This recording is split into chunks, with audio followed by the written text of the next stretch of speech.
bahay tayo.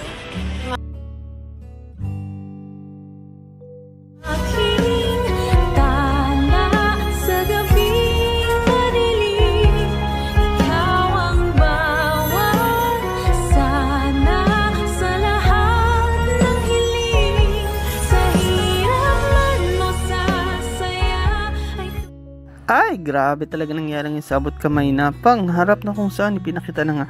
Ito nga si Moira. Yes guys, itong si Moira is talagang maraming kadramahan sa buhay, no, na kung saan nga dito is hiniram nga niya yung mic sa warden at buti na lang is mabait itong warden sa kanya at pinahiram kasi nga daw meron siyang sasabihin. And yes guys, sinamanta niya na yung pagkakataon na kung saan nandito nga ang lahat, no, nasa medical mission, tapos lahat ng kasamahan niya dito nga sa kulungan at talagang hindi na siya nahiya kahit na yung mga kasamahan niya, lalo na yung Lotus Gang, no, pinag-asar siya, kinukutsa siya na sinasabi na bensan mo, game na kami o larong-laro na kami kasi nga may mga pag-games pa dyan guys dito sa nga, medical mission, no, na sabi nga para hindi sila maboring, kumbaga maliban sa mga gamot is maglaro na sila ng games and then may pa-prizes din, no, na kung saan ito nga si Moira is nagiging hadlang pa, no, sa pagiging excitement nila at yun nga guys na sinamantangal niya yung pagkakataon na kung saan dito sinabi niya yung lahat ng nararamdaman niya. Actually dito nga sinabi niya sa kanya daw Apex family, no, na kung saan noon daw nung nandun siya sa Apex, alam ko na karamihan sa inyo o halos lahat sa inyo is naiinis sa akin dahil nga sa masama akong pag-uugali, pagsalita, ngunit ngayon is humihingi ako ng tawad o nagsasorry ako sa inyong lahat. And yes guys, ito si Moira, no, talaga nagsasorry siya sa lahat pero di mo alam kung talagang totoo ba yun o hindi, no, di mo alam din kung sincere ba siya talaga sa ginagawa nga niya kahit nga yung mga kasama niya sa kulungan. Ako, Moira, di ba sabi namin sa iyo mahirap magpanggap? Sige na, magalit ka na, ilabas mo na yung totoong Moira at totoong pangil mo. Ngunit dito, this time makita natin na si Moira talaga is humihingi ng tawad para sa lahat. Pero ang tanong nga dyan guys is, totoo ba talaga na humihingi na siya ng tawad? Totoo ba talaga na nagbabago na siya? Baka naman nagbabait-baitan lang ito. Please comment down below and please subscribe. At yun nga guys, no, kahit nga itong mga nurses, itong nga si Nurse Evan is tila hindi naniniwala. Makita mo sa kanyang itsura na tila nag-iisip siya kung totoo ba yun, no? Kahit sino mang makarinig, no, na kahit nga itong si Dr. Ray, sabi niya konti na lang maniniwala na ako kay Moira. Yes guys, kasi yun nga yung balita na ito ngang si Moira is talaga nagbago na sa kulungan. Pero kung titignan nyo parang ang bilis naman, ano, pero sa tingin ko para sa akin lang ginagawa lang ito ni Moira kasi nga gusto niyang makalaya. Wala siyang ibang kakampi kasi dyan sa loob, lagi siyang ginugulpin ito ni Madam Lotus at nung tropa niya. Tapos iniisip niya rin na kung titigas-tigas siya ng ulo is baka lalo tumagal siya dyan at baka mapahamak pa yung buhay niya. Pero nga ito nga si Giselle is hindi naniniwala. Yes guys, nako, may expiration yung kabaitan ni Moira at sinasabi nga niya na hindi siya naniniwala dito at sinasabi nga ni Giselle na mukhang ginagawa niya lang yan na magbait-baitan para makalabas nga siya sa kulungan. And this time guys, pinakita naman na ito nga si Doc Carlos is stress na stress. Yes guys, bakit siya na stress? Wala lang, trip niya lang, hindi, joke lang. Meron talaga itong na-stressan lalo na nung nalaman niya na ito nga si Moira is laging pumupunta dito nga sa kulungan. Unang-una na-stress siya kasi nga ang kasama nga ni Lynette is ito nga si Moira at natatakot nga itong si Carlos dito kay Moira, although sinasabi nga mismo ni Chang Susan na baka naman talaga nagbago na itong si Moira.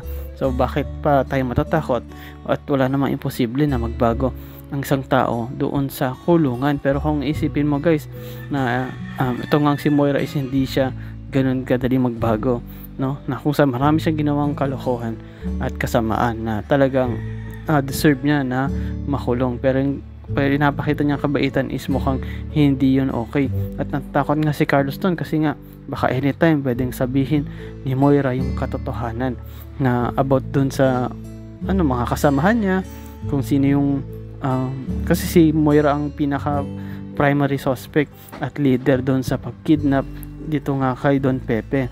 At dahil wala na si Don Pepe, wala na mga ibang makapagsalita ng katotohanan kundi kay si Moira lang. Paano kung sabihin ni Moira dito nga kay Lynette yung katotohanan? At sinasabi nga mismo ni Carlos dito kay Chang Susan na hindi ako naniniwala nagbago na itong si Moira. Kumbaga sinisiraan to ni Carlos sapagkat sinasabi nga ni Carlos na traitor yan si Moira. Yes guys, matandaan nyo rin na itong hang si Moira is may ginawang kalokohan nga dito kay Carlos. Ito nga yung mastermind kung bakit nadukot at nakidnap nga itong si Lynette.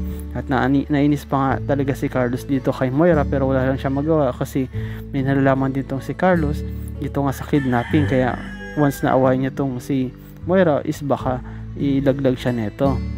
Pero nga guys, na-stress din isa pa si Carlos dahil nga sa mga nangyari, dahil din nandito rin yung first wife niya na ito nga si Irene Benitez, na kung saan di niya alam bakit nandito pa si Irene. Ang hinala nga din yung mga tao sa paligid, lang itong si Chang Susan na baka inaakit itong si Carlos, no? Kasi nalaman nila na ex ito ni Carlos. At this time guys, pinakita nga na ito, no, tapos na magsalita si Moira, no? Excited na yung mga kasamahan niya sa bilangguan kasi nga meron pa daw pa games, no, na kung saan para maging masaya sila at meron ding mga pa-prize at bihira din yan mangyari sa kanila. Kaya ginagrab na nila opportunity at sabi nga mismo ng host o ng MC na magkakaroon tayo ng laro at ang laro natin is kailangan ng partner o kailangan dalawa kayo. At ito namang si Moira is sakto kasama niya itong si Zoe, no? At sabi nga niya naghihingi siya ng partner, kaya ang ginawa niya is lumapit siya kay Lynette. And then sabi niya kay Lynette, Lynette, and then nagulat si Lynette na pagtingin si Moira pala yung tumawag sa kanya. And then sabi ni Moira na, Lynette, pwede ba kitang maging kakampi o pwede ba kitang maging partner? Then nagulat nga itong si Lynette. At itong si Lynette, kahit itong si Arjen nagulat sa paglapit ng Moira.